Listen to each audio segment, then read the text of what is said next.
Eh bien, bonjour mesdames, messieurs, Yannick Berger pour Calreco.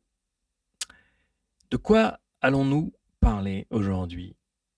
De l'ego et du capitalisme, pour changer un peu. Allez, générique.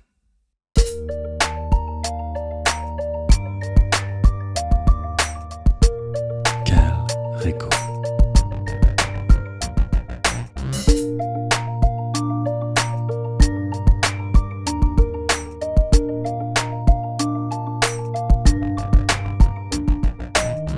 Memento mori.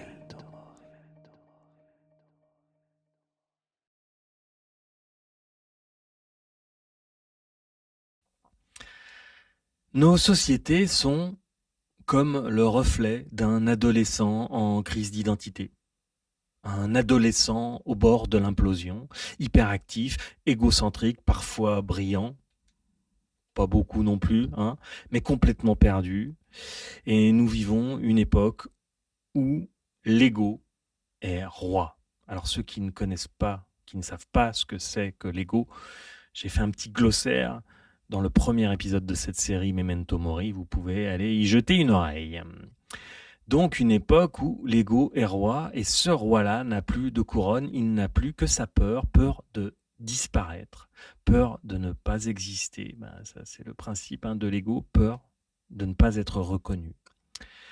Et le libéralisme, ce système que nous avons façonné, semble-t-il, n'est pas simplement l'expression politique, économique et sociale de notre volonté institutionnelle, mais c'est l'expression de notre ego collectif, il semble.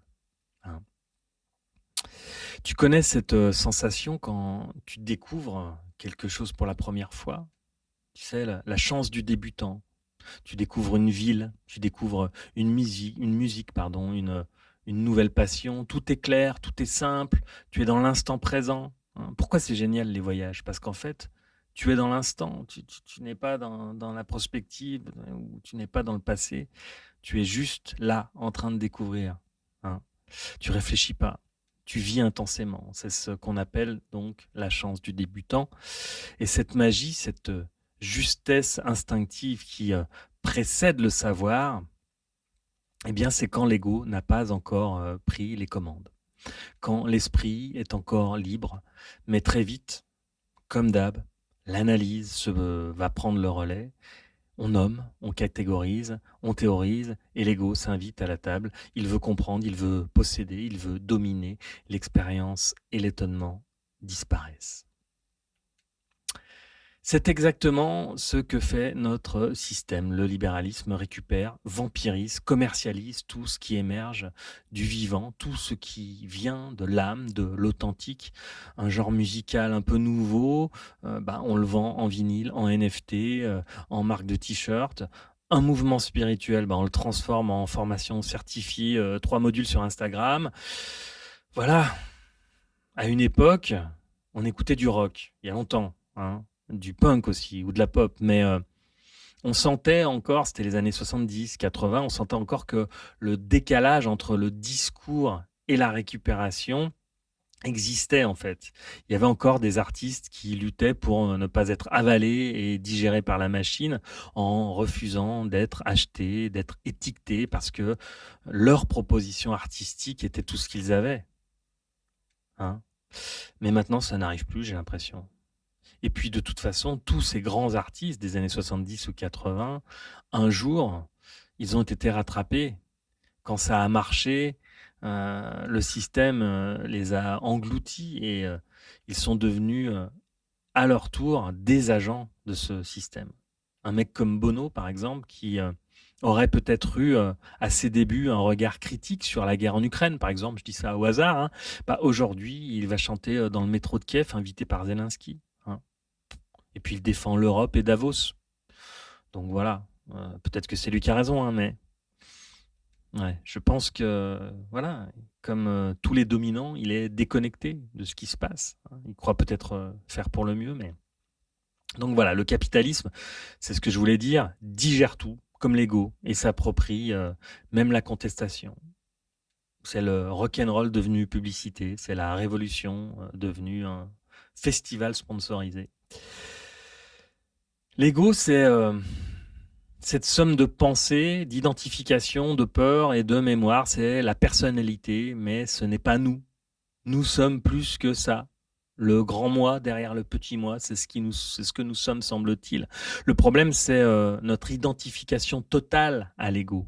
Et dans une société matérialiste, issue du cartésianisme, on nie le tout, on nie l'unité, les silences, le mystère, on nie l'incommensurable, hein, j'en ai souvent parlé, et donc on ne laisse la place qu'à l'ego, qui veut toujours plus, plus de pouvoir, plus de likes, plus d'argent et surtout plus de distraction.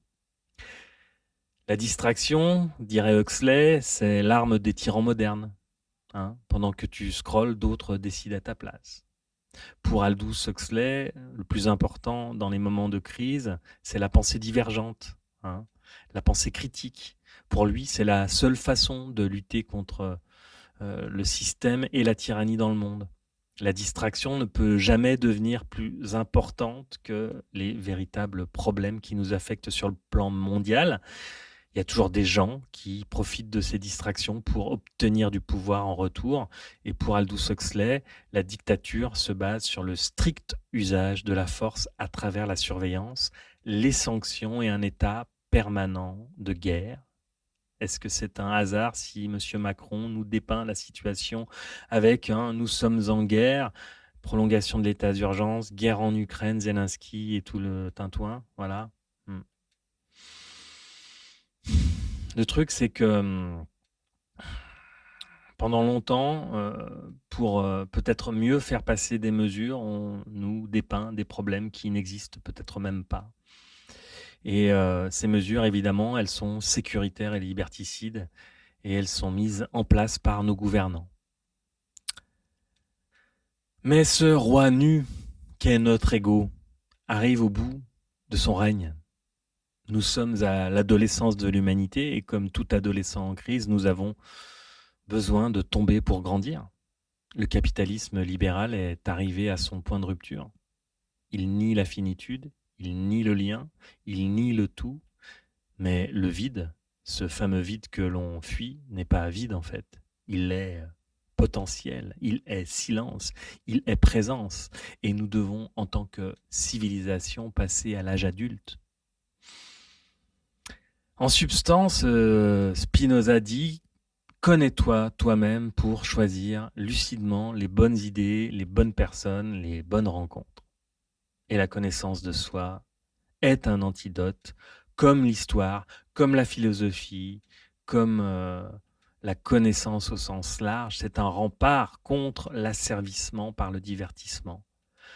Le libéralisme veut que tu consommes, que tu travailles, que tu te divertisses, mais surtout que tu ne réfléchisses pas, car penser par toi-même, c'est dangereux pour le système. Nous allons tomber, il le faut, mais il faut espérer que ce sera une chute salutaire.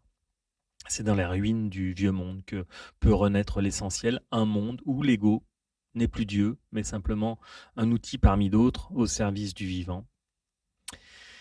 Voilà, c'était ma petite digression sur l'ego et le capitalisme. Je vais te laisser sur ces bonnes paroles.